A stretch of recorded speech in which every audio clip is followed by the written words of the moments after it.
Nabi Nuh merupakan keturunan ke-9 dari Nabi Adam alaihi salam. Pada masa itu, setiap manusia memiliki usia yang panjang. Nabi Nuh diangkat oleh Allah menjadi nabi dan rasul pada usia 480 tahun. Sepanjang usianya tersebut, Nabi Nuh terus berdakwah dan mengajak kaumnya tanpa kenal lelah.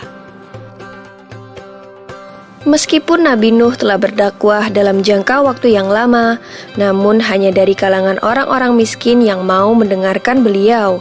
Hal ini mengakibatkan kaum Nabi Nuh yang merupakan orang terpandang dan kaya raya tidak mau mengikuti ajaran Nabi Nuh karena mereka tidak sudi berdekatan dengan orang-orang rendahan.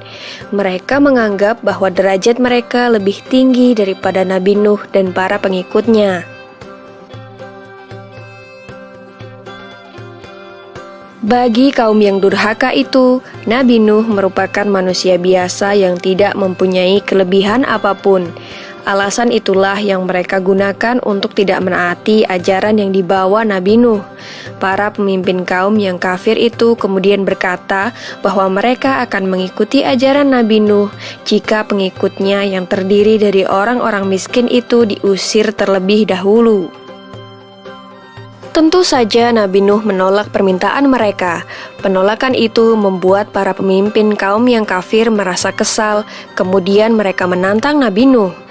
Jika memang kedurhakaan mereka kepada Allah akan mendatangkan azab yang besar, maka mereka meminta Nabi Nuh untuk segera mendatangkan azab yang besar tersebut.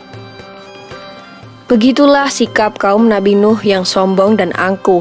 Mereka menentang Nabi Nuh dan mereka juga menentang murka Allah. Mereka kemudian bergegas meninggalkan Nabi Nuh. Sebagian dari mereka bahkan berteriak dan mengejek Nabi Nuh sebagai orang gila yang tidak tahu diri. Dengan demikian, kaum Nabi Nuh yang durhaka itu tetap melakukan penyembahan terhadap berhala dan tidak memperdulikan ajakan Nabi Nuh untuk bertaubat.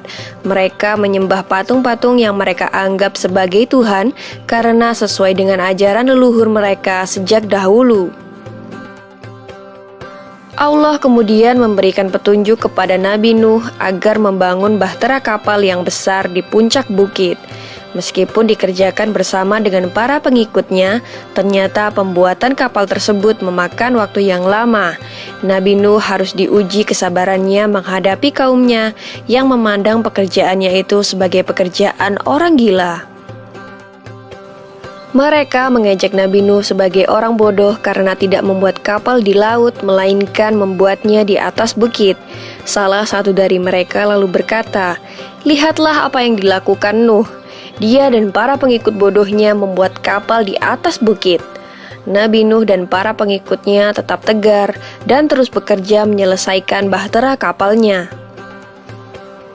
Tidak hanya orang-orang sekitarnya, bahkan anggota keluarga Nabi Nuh sendiri ikut meremehkan ajakannya untuk membantu membuat kapal.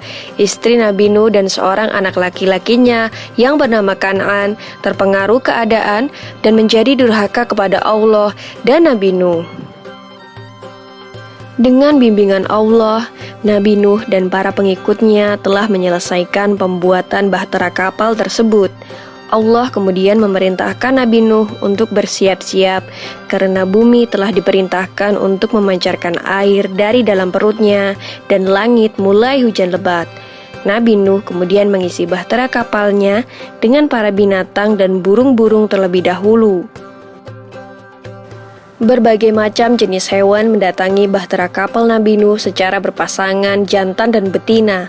Tiada seekor jenis hewan pun yang terlewat, karena Nabi Nuh menunggu para hewan masuk dengan sabar. Bahtera yang besar itu ternyata dapat menampung segala jenis hewan yang telah masuk ke dalamnya. Dalam sekejap, banjir bandang melanda seluruh bumi yang mengakibatkan seluruh daratan mulai menghilang. Nabi Nuh yang berada di atas kapal terus berdoa kepada Allah untuk diberi keselamatan. Tak lama kemudian, beliau melihat putranya, Kan'an, yang berenang menyelamatkan diri. Nabi Nuh merasa tidak tega dan berusaha menyelamatkan putranya itu. Namun Kan'an ternyata masih keras kepala. Ia malah berenang menuju daratan yang tersisa. karena berpikir mungkin ia akan lebih aman di sana. Namun Allah berkehendak lain. Ombak besar datang ke arah Kanaan. Ia pun akhirnya tenggelam tergulung ombak. Tak lama setelah seluruh kaum Nabi Nuh yang durhaka tenggelam, banjir berangsur surut.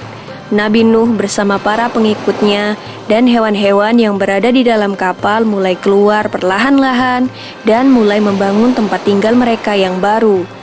Demikianlah kisah Nabi Nuh alaihissalam dalam membuat bahtera kapal raksasa.